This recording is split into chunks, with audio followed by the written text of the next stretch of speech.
Jusqu'à 9h, Good Morning Business. Et notre invité à 7h17 sur RMC Découverte et sur BFM Business, c'est Emmanuelle Galichet, enseignante-chercheur en physique nucléaire au CNAM. Bonjour. Bonjour. Vous avez passé hier avec nous une journée trépidante à attendre les annonces américaines. Ils ont réussi à faire de la fusion nucléaire, à produire plus d'énergie qu'ils n'en ont consommé. C'est fondamental. Absolument, c'est fondamental, c'est extrêmement excitant parce que c'est une première mondiale et donc tous les chercheurs en physique nucléaire, je dirais, on est vraiment très admiratifs du travail qui a été accompli et on attend la suite. Alors la suite, justement, c'est dans combien de décennies? C'est-à-dire le fait de pouvoir industrialiser ce processus et de pouvoir disposer d'une énergie inépuisable avec très peu de déchets nucléaires, une durée de vie très courte par rapport aux déchets actuels, c'est pour quand? Il faut toute une période effectivement d'industrialisation, c'est ce que vous avez dit. Il faut, je dirais, 2080, 2100. Ah mince.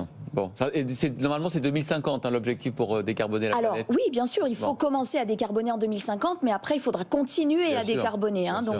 Donc on est toujours dans les mêmes objectifs et surtout de produire de l'énergie dont on a, qui est vitale pour toute la Terre. La technique américaine n'est pas la même que la technique européenne. Qu'est-ce que ça change? Est-ce qu'il faut les suivre absolument ou nous continuer une recherche sur autre chose?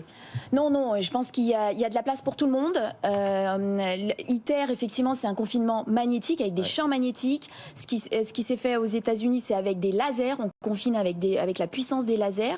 Mais les deux techniques sont intéressantes avec des atouts et des défauts chacune. Mais il faut continuer toutes les recherches. De toute façon, vous savez, dans ce processus jusqu'à l'industrialisation, il y a plein de marches encore à faire. Donc on ne sait pas encore aujourd'hui quelle sera la technique de demain. Alors hier, on s'est beaucoup réjoui parce qu'effectivement, il y a du rendement. C'est-à-dire qu'en fait, on a utilisé moins d'énergie qu'on en a produit. Sauf que, pardon, je suis peut-être rabat-joie, mais bon, je trouve que 1,5 c'est bien. Mais ce qui serait génial, c'est d'avoir effectivement une énergie avec très peu de mise au départ, c'est-à-dire de multiplier encore plus ce rendement. Est-ce que c'est l'idée? Est-ce qu'un jour on arrivera à fusionner des atomes d'hydrogène avec finalement très peu de moyens et produire une énergie infinie? Alors, il y a deux choses. La fusion, c'est déjà 4 fois plus d'énergie que la fission. D'accord. Et c'est 4 millions de fois plus d'énergie que les énergies fossiles. Vraiment? 4 millions de fois. Eh oui. Donc là, déjà, on a passé un gap. Mais il faut quand même mettre beaucoup d'énergie au départ. Absolument, vous avez raison. Aujourd'hui, on a un gain d'1,5.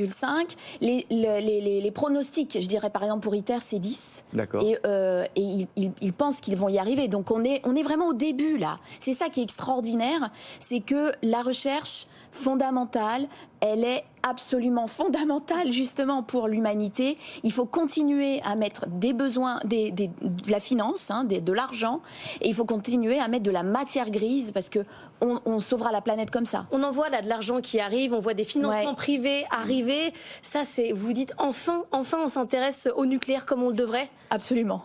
Ça fait, on a passé une période difficile quand même. Vous étiez un peu les moutons noirs. Absolument, absolument. Et là, c'est extraordinaire ce qu'on vit, et il faut absolument y croire.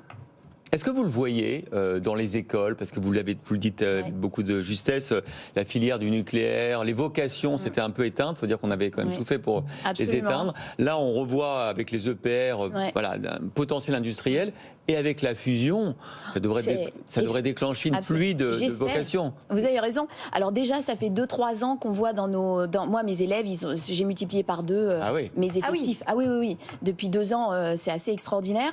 Et là, on va voir avec la fusion. Hier, j'étais en cours avec mes élèves, on en a parlé. Ils sont tous, ils pensent vraiment que c'est une manière de combattre le réchauffement climatique, par exemple. Mais est-ce que vous pensez qu'on se trompe, nous, journalistes, à passer ces derniers temps un peu notre temps à demander aux politiques presque de s'excuser sur ce qui s'est passé ces 30 dernières années? On leur demande de dire oui, on s'est planté, clairement. Est-ce que vous pensez qu'il faut qu'on arrête, quoi? On regarde vers le futur, on cherche plus de compte maintenant. Oui, moi je suis d'accord avec vous.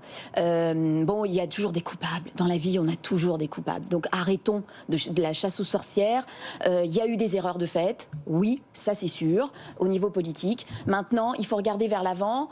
L'humanité a besoin d'énergie en grande quantité, à bas coût. Donc continuons à faire confiance à la science surtout et aux ingénieurs pour cela. Bon, je vais quand même encore me faire un peu l'avocat du diable, Emmanuelle Galichet. Sur le nucléaire, notamment sur le nucléaire existant, sur la fission, il y a quand même le problème, 1, des accidents potentiels et 2, des déchets. On n'a pas complètement trouver une solution pour être tranquille avec les déchets nucléaires, en tout cas en matière de fission?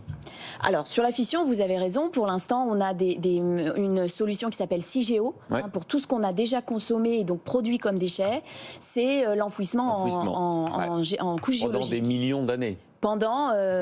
Oui, jusqu'à ce qu'ils redeviennent stables. Parce qu'un jour, ils vont redevenir stables. Donc, ils vont redevenir inoffensifs. C'est ça qui est intéressant, finalement, dans le déchet nucléaire par rapport à un déchet chimique, c'est qu'à un moment donné, quand même, ils vont redevenir inoffensifs. À un moment très très long. À un moment très très long, mais les déchets chimiques, c'est jamais. Donc, il y a quand même quelque chose à mettre en parallèle. Et dans la fusion, redites-nous, combien de temps un déchet issu d'une fusion nucléaire met de temps pour redevenir inoffensif? Alors, ce qui est assez extraordinaire avec la fusion, c'est qu'il n'y a pas de déchets hautement radioactifs. Quand vous faites de la fission, vous cassez en deux. Et les deux parties, c'est ça, les déchets radioactifs haute activité. Dans la fusion, il n'y en a pas. Le seul noyau qui est créé, c'est l'hélium 4, qui est absolument un gaz inerte et inoffensif.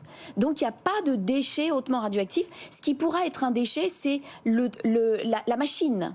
La machine, au moment de son démantèlement ou de changement de pièces, à cause des flux de neutrons, parce qu'il y a un hélium 4 et des neutrons qui sont produits, eh bien, ils vont être activés, c'est-à-dire qu'ils vont devenir radioactifs. Donc, mais avec des durées de vie qui n'ont absolument aucune mesure. C'est quoi la durée de vie? C'est une centaine d'années. Donc, on est absolument... au bout de 100 ans, il n'y a plus rien déjà.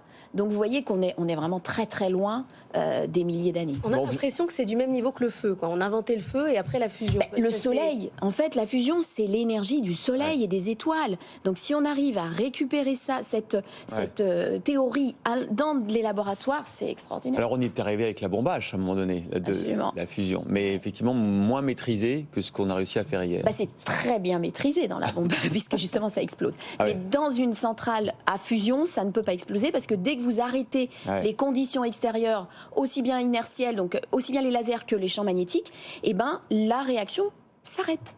C'est-à-dire qu'il n'y a pas d'emballement. Vous avez passé une bonne journée hier. C'était extraordinaire. Et je continue aujourd'hui, c'est fantastique. Mais nous aussi, c'est waouh. Merci beaucoup Emmanuelle Galichet, enseignante chercheuse en physique nucléaire au CNAM.